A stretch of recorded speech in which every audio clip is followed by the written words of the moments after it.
Pramdar, good afternoon. My name is James Kent. I'm Assistant Director for the area called Curriculum, Collaboration and Research in the AS region. Sorry I can't be with you this afternoon, but what I thought I would do is provide you with an overview of the role of our service area and the sorts of things that we support and the areas that we work in. So in the first instance, if you look at this very brief schematic, you can see that the team that I am responsible for consists of two principal professional learning leads. That's Ellen Roberts, who leads the Languages, Literacy and Communication team, and Georgie Bevan, who leads our STEM and wider curriculum team, and they lead teams of varying sizes. Ellen's team support languages, literacy and communication, so that's all of our support for Welsh, English and international languages, and Georgie's team support other areas of the curriculum, so science, technology, maths, humanities and expressive arts.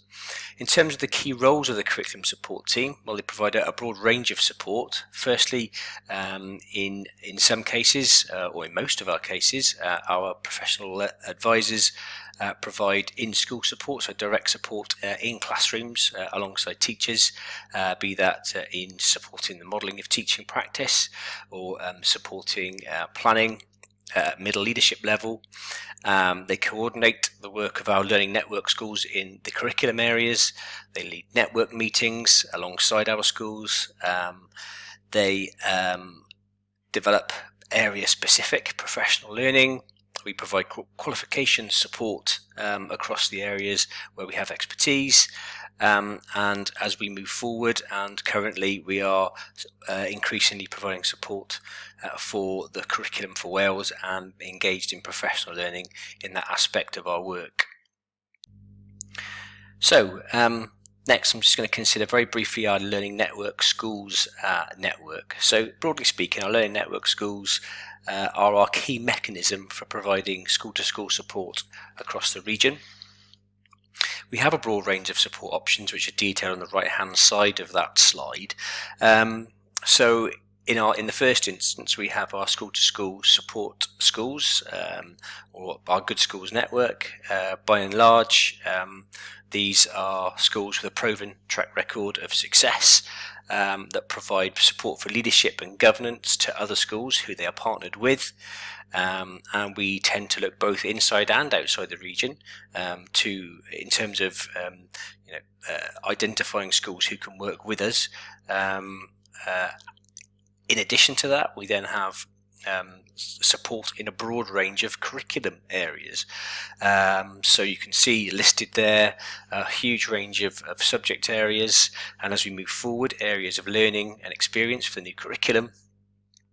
We also have support in areas such as the foundation phase, and we also have a number of schools who are currently looking at the equity and well-being agenda.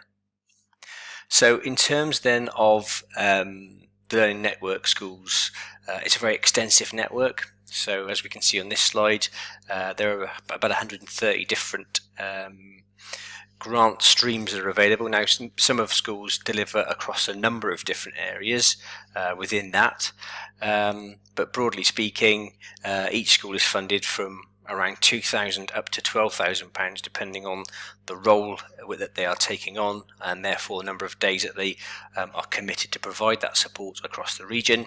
And in 2020-2021, the total funding in terms of Learning Network Schools was over £900,000, which is a significant investment in terms of providing that school-to-school support across the region.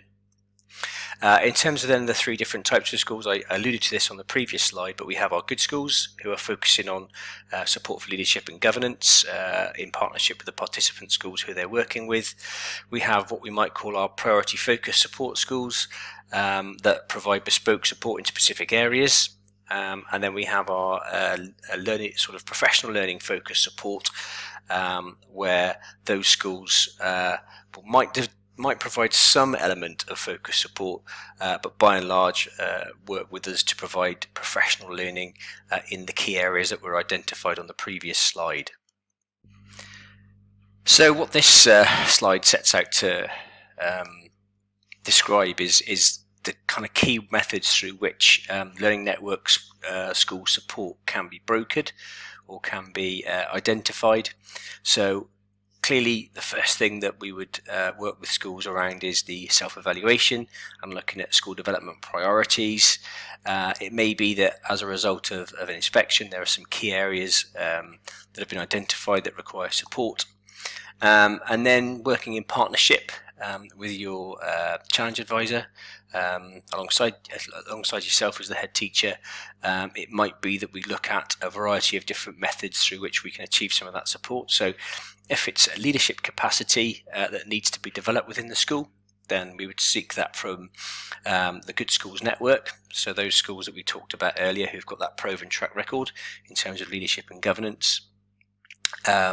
If it's perhaps a particular area within the school that needs some development, be that, for example, foundation phase, be it work in health, equity or well-being, be it digital competence, then we could seek to broker that from one of our professional learning support schools, again in partnership with your challenge advisor. And it might be, though, that the support can be met through a professional learning program. And then there are, as you will be aware, there from the previous section, there'll be a broad range of professional learning programs that might be available, which might then help to provide that support that's required. So it's flexible, and we try to look at the specifics of the requirements of the school. And we try and partner schools as sensibly as we can in terms of making sure that it's a good fit in terms of the improvement priorities and the experience of the school in order to provide the support that's required at that time. So that's generally how that support would be identified and brokered. So the final area that I'm going to touch on briefly is our professional learning support for the Curriculum for Wales. That basically what we've tried to do there is we've tried to align that to the Curriculum for Wales Journey to 2022 document, which was published by Welsh Government in the autumn. And that was a collaboration between the regional consortia, Estyn and Welsh Government in terms of setting out a pathway towards the Curriculum for Wales, and the professional learning provided should provide a really good foundation to move alongside those timescales set out in that document. So the first thing I wanted to point out is there is a team, a Microsoft team, which is the Head Teacher and Senior Leader Curriculum for Wales team, which can be accessible from the link, which will provide you with the slides at the end of the session.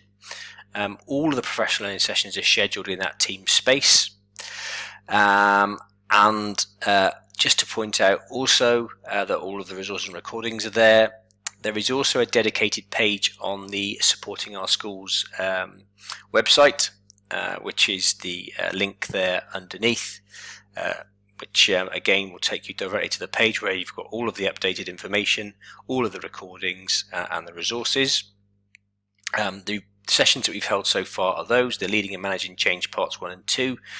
There's a link there to a playlist that contains all the resources, the same there for creating a shared vision and also for making time and space for professional learning.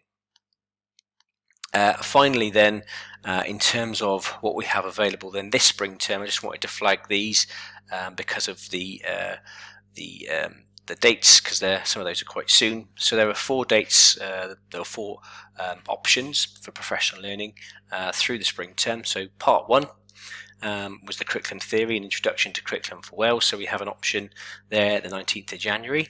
Models of curriculum development, they are both late January options there. Again, all sessions will be recorded and resources made available after the sessions. We have AOLE design considerations of professional learning in early February, and then a session around progression and assessment, which will take place in early March. If you want more details about the programme, if you click on the link that's available there, you'll be able to access our flyer. So I hope you found that helpful and useful. If you have any questions or would like to get in touch, please do drop me a line, james.kent@sewaleseas.org.uk. Thank you.